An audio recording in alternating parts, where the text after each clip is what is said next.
বিমল, আপনি নিজেও একজন অধ্যাপক। আমি জানি না যে কোন জায়গা থেকে এই ব্রাইট ফিউচার বলে ক্রিমিনালদের, জঙ্গিদেরকে আড়াল করার চেষ্টা করা হয় এদেশে। এর আগেও দেখেছি আমরা, আবারও একবার দেখছি। কি কারণে? যাদের বিরুদ্ধে সমস্ত তথ্য প্রমাণ পাওয়া গেছে তাদের জন্য সিম্প্যাথি কেন, তাদের জন্য মায়া দয়া কেন? এরা এক একটা ভয়ঙ্কর ক্রিমিনাল, দেশের শত্রু। দেশের শত্রুকে দেশের শত্রু বলতে সমস্যা কোথায়? না, বামপন্থীদের এই এই অ্যাটিচিউড কি নতুন নাকি? অতি সম্প্রতি যখন এদেশে স্বরাষ্ট্রমন্ত্রী পরিষ্কার করে ঘোষণা করেছেন যে আগামী এই ২৬ সালের এপ্রিল থেকে আর এর দেশে মাওবাদী বলে কিচ্ছু থাকবে না, মাওবাদ এই 2026-এই শেষ। যেভাবে দেশের নিরাপত্তা বাহিনী জীবনের ঝুঁকি নিয়ে এই মাওবাদীদের ওখান থেকে মোটামুটি এলিমিনেট করার চেষ্টা করে যাচ্ছে এবং মোটামুটি শেষ করে এনেছে, এক বামপন্থী নেতা তিনি তো দাবি জানিয়েছিলেন স্বরাষ্ট্রমন্ত্রীর কাছে, না ওদের সঙ্গে আলোচনায় বসুন, ওদের কেন ওদের বিরুদ্ধে সেনাবাহিনী, ওদের বিরুদ্ধে নিরাপত্তা বাহিনী লেলিয়ে দেওয়া হচ্ছে। আজকে বিকাশ রঞ্জন বলছেন যে আমি অবাক হয়ে যাচ্ছি, সুপ্রিম কোর্টে নির্দেশ দিয়েছে। বিকাশ রঞ্জন আজ পর্যন্ত হরগোবিন্দ দাস, চন্দন দাসের ছবি নিয়ে কখনো পোস্টার করেনি। আমার বক্তব্য, দাঁড়িবেটে সেই দুজন ছাত্র রাজেশ এবং তাপস, তাদের কি দোষ ছিল? তাদের ফিউচার উজ্জ্বল ছিল না? তাদের জন্য তো রাস্তা নামেনি। আমি কারোর নাম ধরে বলবো না, আমি ওদের বলবো আপনারা রবীন্দ্র সদনে চলে যান, গরু টরু খেয়ে বিপ্লব করুন, তাতে আমাদের কিচ্ছু যাবে আসবে না। লোকে আপনাদের নিয়ে হাসাহাসি করে, নামের সামনে গরু ফরু বসিয়ে দেয়, সুতরাং সে আপনারা শুনুন, আমাদের কোনো আপত্তি নেই। আমার বক্তব্য পরিষ্কার, এই যে বামপন্থীরা এই দেশবিরোধী শক্তির সঙ্গে গাঁটছড়া বাঁধছে, এটা কি নতুন কোনো ঘটনা নাকি? এ তো চিরদিন ওটা করে আসে। বিষয় তো সিপিএম মার্কা বামপন্থী। সিপিএম সিপিআই থেকে আলাদা হয়েছিল কেন? চীন ইস্যুতে।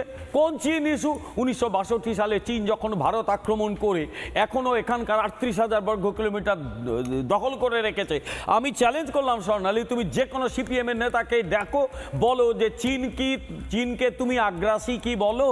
তোমরা কি পার্টি থেকে একটা রেজলিউশন পাস করে চীনের কাছে দাবি করবে যে আমাদের এই 40,000 বর্গ কিলোমিটার ছেড়ে দাও? আর যদি সিপিএম ওটা করে, আমি বলবো সিপিএম মূল স্রোতে এসছে। সিপিএম কখনো ওটা করবে না, কারণ সিপিএম মনে করে সেবারে নাকি ভারত আক্রমণ করেছিল চীনকে। ফলে এইরকম একটা দল, তারা এই দেশদ্রোহী শক্তির সঙ্গে হাত মেলাবে, সেটাতে আশ্চর্য হওয়ার কিছু নেই। আসলে এই দেশ, এই জাতীয়তা, এই কোনো কিছু কিন্তু সিপিএম বা অন্যান্য বামপন্থী দলকে আকৃষ্টই করে না। তারা তো অন্য ইস্যুতে, তারা দে ওয়ান্ট পাওয়ার যে কোনো উপায়। তাতে যদি নরকে গিয়ে শয়তানের সঙ্গে ওদের জোড় বাঁধতে হয়, তারা তাও করতে পারে, তার সঙ্গে জুটি বাঁধবে। আর সবচেয়ে বড় কথা, এই সিপিএম সম্পর্কে আমার আরেকটা ক্ষোভের জায়গা, এমনকি সিপিআই টাইপের এই প্রায় উঠে যাওয়া বামপন্থী দলগুলো সম্পর্কে, সিপিএমও উঠে গেছে, সেটা হচ্ছে যখনই কেন্দ্রীয় সরকার কোনো কঠোর সিদ্ধান্ত নেবে, এরা কিন্তু তাকে সমর্থন করবে না। যেরকম আমি একটা কথা বলি, কাশ্মীরে কখনো কোনো কঠোর সিদ্ধান্তে কিন্তু কেন্দ্রীয় সরকার বামপন্থীদের পায়নি।